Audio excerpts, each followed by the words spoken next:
Good evening, everyone. It is time for a money date. My name is Anna, and let's talk about spring cleaning your finances. And I hope you're ready because spring is here and we need to understand and actually maybe perhaps spend just a few minutes of our time attaining to what's going on in our personal financial house. So how is everybody? Is you hopping on? Let me know you're here. Say something in the chat. I'd love to connect with you. Also, find this helpful and useful. Please share it out. I am actually in a wonderful place that I've never been before. So I'll tell you in a second. I'll actually give you a little bit of a tour. So the two things that we discuss here on a money date, it's the first of which is, hi Ken, good to have you, is where have we been in terms of our finances over the last 7 days. So the whole money date idea is how I came up with, I need to find a time for myself to pay attention to what's going on with my finances. Good to have you, Ken.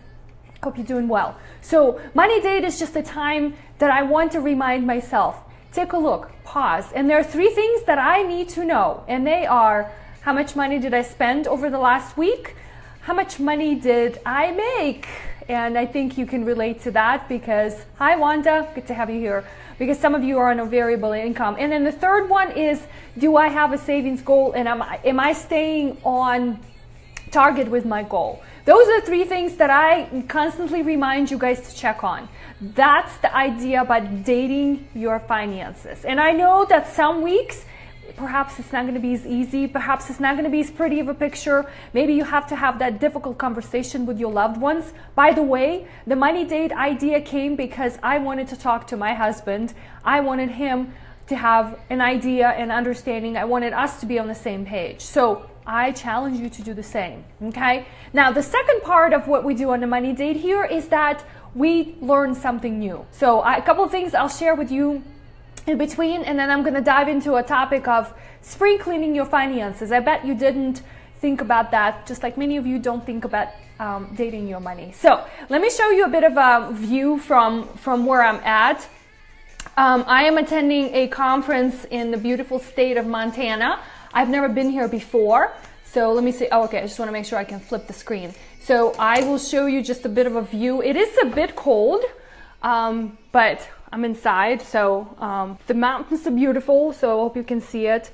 And it's somewhat, Ken, I don't know if you're still in Las Vegas, somewhat reminds me of that. So I only get a little view here from my room, but as I was landing earlier today, it's not much snow, but not much snow here on the ground.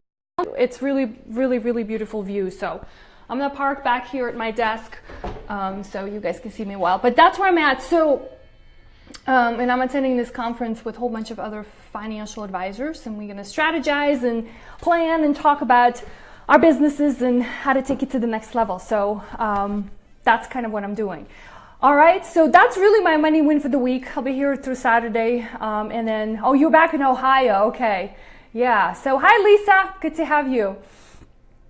I can't say that I love Montana. I only just kind of like came out of the airport, went to downtown, walked a little bit. It is windy and chilly, but it looks beautiful. So I'm glad it's not as cold as I was expecting it to be. So nothing compares to beautiful sunny California, 75 degrees yesterday. Anyway, let's dive into. So you guys, for those of you watching live, I'd love for you to share with me and actually give yourself a chance to pause and reflect back. What has been great in the last week? What has been, I am in Bozeman, Montana.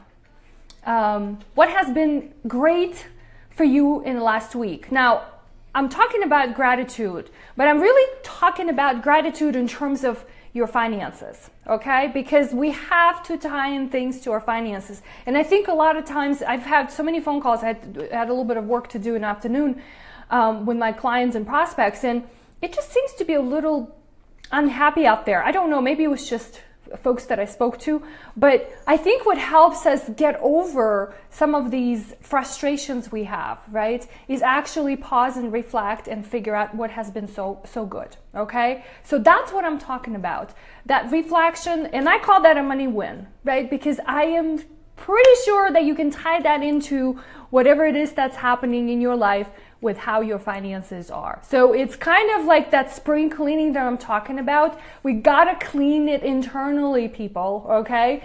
Only then you open up the space for other good things for you to happen. So mine, actually, and I shared it already, is actually being here at this conference, because I'm looking forward to growing my business. I'm looking forward to helping more people, and I want to learn. I want to figure out how do I take it to the next level. So I'm really excited to actually attend this and start kind of diving deep into it tomorrow.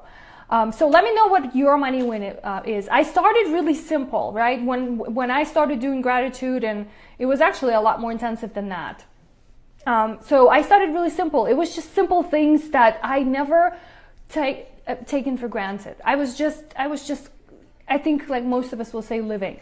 Hey, Ken is sharing, my business is booming and your book is selling. All right. And your wife doesn't hate me. Yeah? No, I think the life is good. Hi, Lori. Good to have you here. I'm yet to get my hands on your book, so do share a link, please, and let us know what it's all about. I'm curious. I'm actually reading a cool book, so this is maybe what you guys should check out as well. It's called The Essentialism. I think it's Greg McKeown. It's pretty interesting. It's about how to do more with doing less. That's it.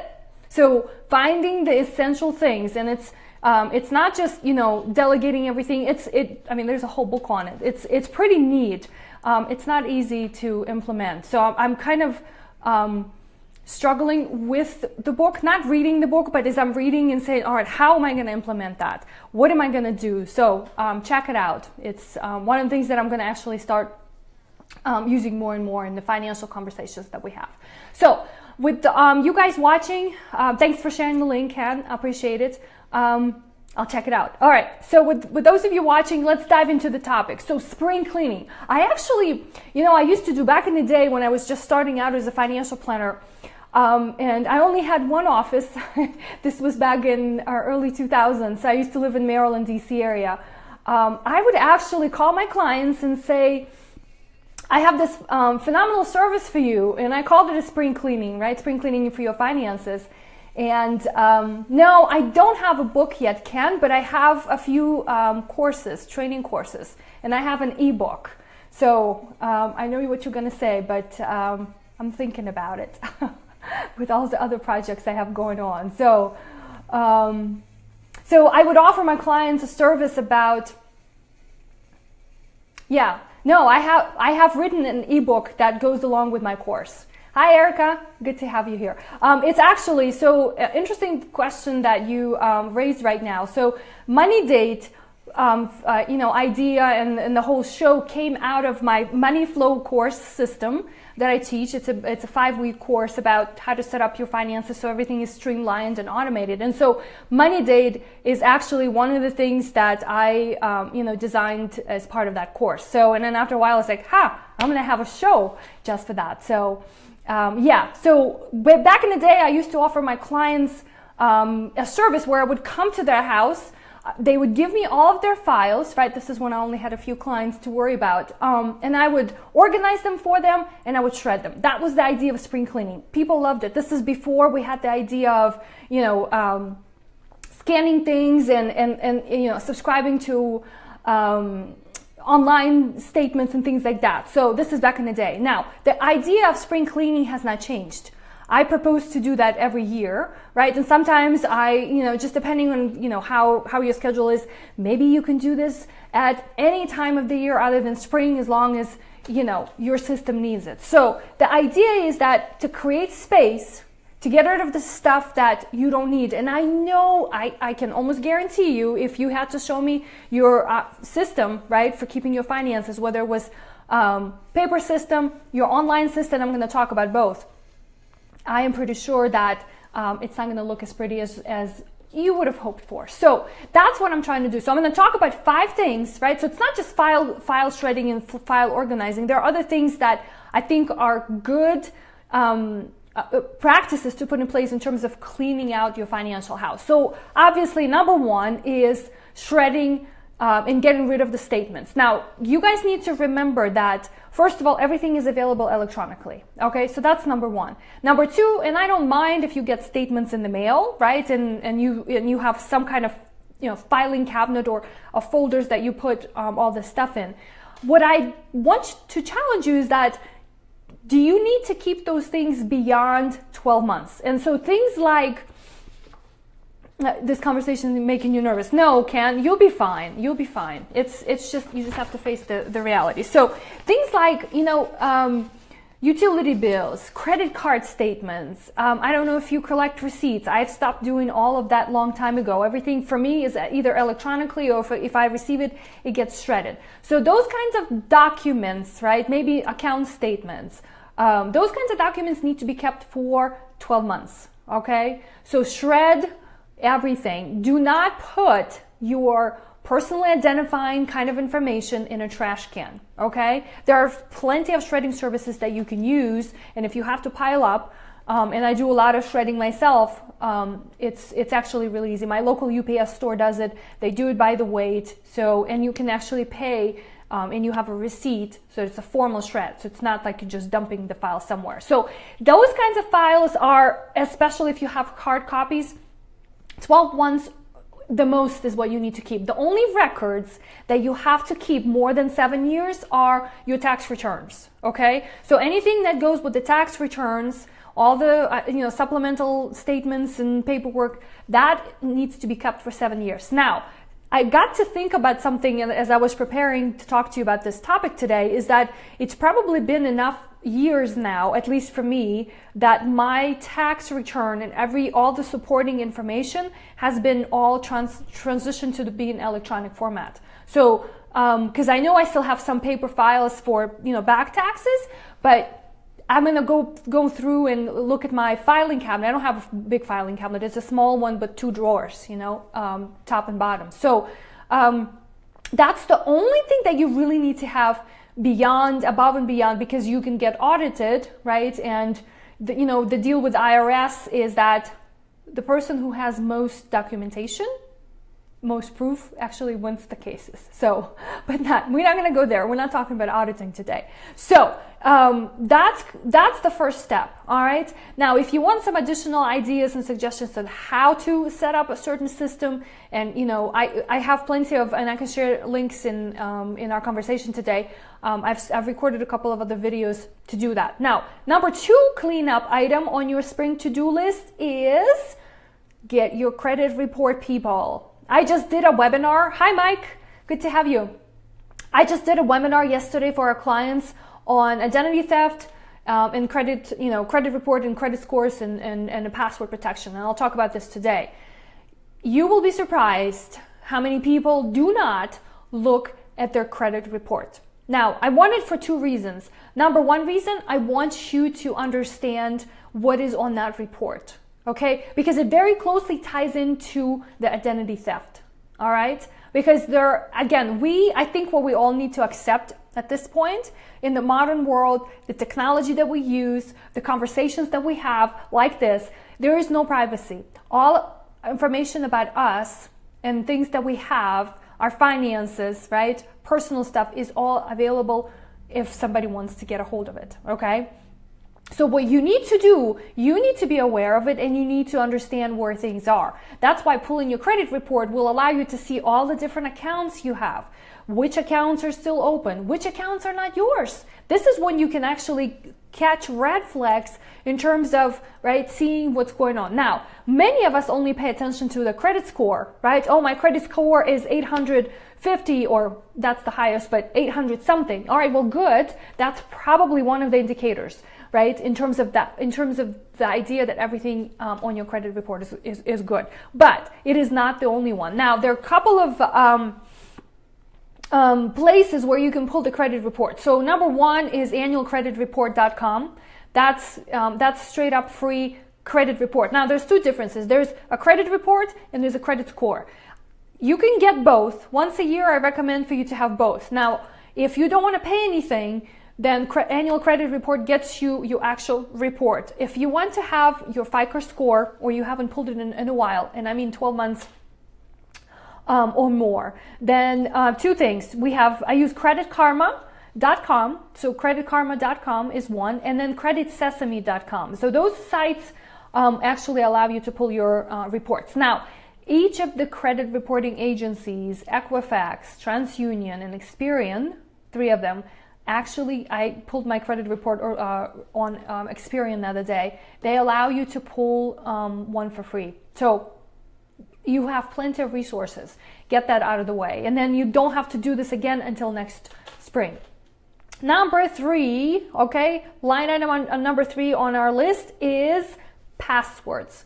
We need to reset our passwords, okay? As much as we need to do the shredding, we need to reset our passwords. And the reason being is because it is not safe, right? And I'll talk about why it is not safe to have your passwords be used in the same places, right, for a very long time. Because a lot of times passwords there's a pattern. You probably don't know, but there's a pattern to how you set up your passwords. There's a pattern that you may have stronger passwords, or there's a pattern for passwords that you set up that are sort of less threatening. I do that. I know that. So I have more secure passwords for things that I want to protect, and then I have less secure passwords, right, for things that I don't want to protect. Even right now, right, we are on this Facebook channel, and you guys have heard what has been going on with Facebook and the information that they've given away or,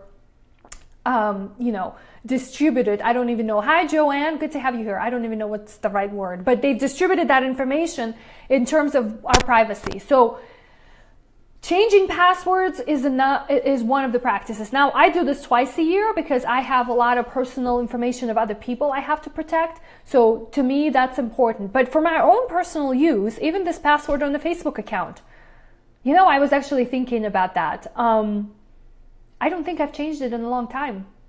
Good to have you, Joanne. So, because I don't ever have to log in, right? You just, you get your phone, you click on the app, and you're ready to go. So here's the reminder, one for myself, right?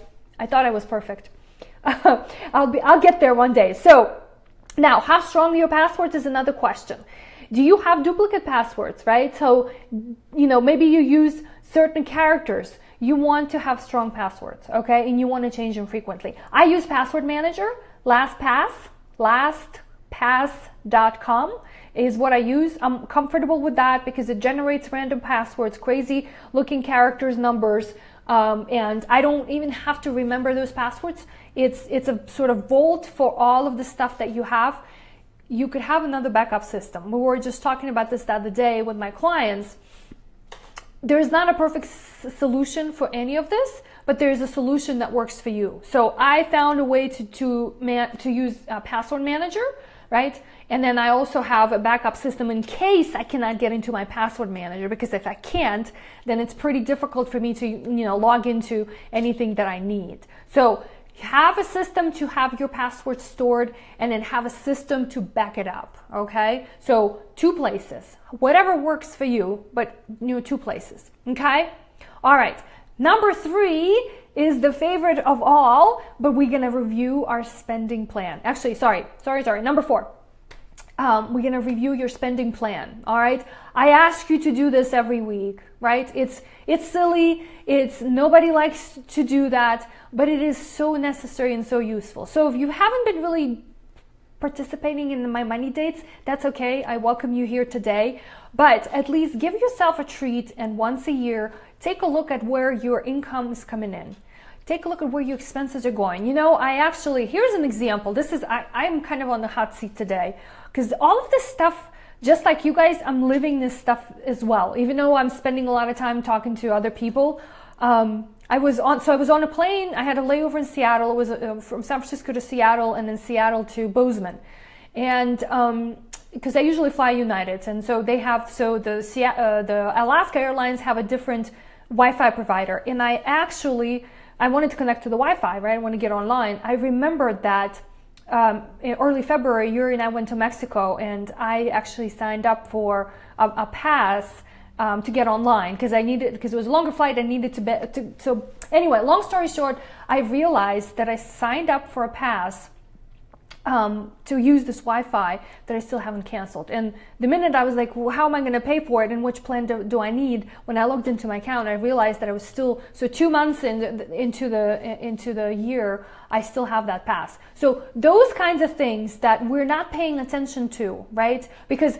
everything, and I hope everything in your life is set up on auto pay, right? The bills that get paid out of the bank account or they get charged to your credit card. Hopefully you review your credit cards, what's on that statement once a month. But if you haven't done all of this, do not feel bad. That's why I'm reminding you. Sit down, give yourself an idea. Also, I think it's a great time to actually look and see how has your spending changed? If you only do this every year or once a year or every 6 months, you have enough time and enough data to actually update it. So it shouldn't take you long, right? List all of your expenses at the top, your income, and just go one by one and say, all right, is this, pull out your credit card statement if you charge your expenses on a credit card. Pull up your statement from the bank account and see what's going on there. It should not take you long. But I promise you, this is one, I think by far, all of these things are important, but I think by far this would give you the most satisfaction out of what you're doing. So, and I think we need to give spending, right, and tracking of spending a whole other meaning. Okay, it's not a daunting exercise if you think of it that way, right? If you approach it from the standpoint, how can I do better? What can I improve on? And you know what? The best part of out of all of this is that you can streamline it. So I can't talk enough about it. It's these basic things. It's your foundation, right? So think about building a house. If your foundation is shaky, what kind of house are you going to build? So forget about talking all these other sophisticated, investments and other things that you're concerned about. Get your foundation right. So I would love to hear your feedback on how those things are going, and let me know if you have questions. Okay. Number 5, and I've practiced this too, is actually creating your own financial calendar. Have you ever heard of this idea?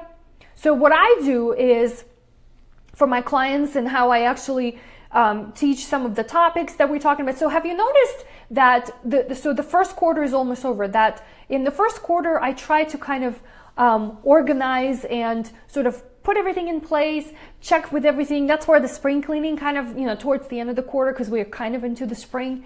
Joanne, I'm glad that you have 0 credit card debt. So perhaps all of your expenses are either paid by cash or you pay with your debit card or out of the bank account. That's awesome. Or, I don't carry credit card debt.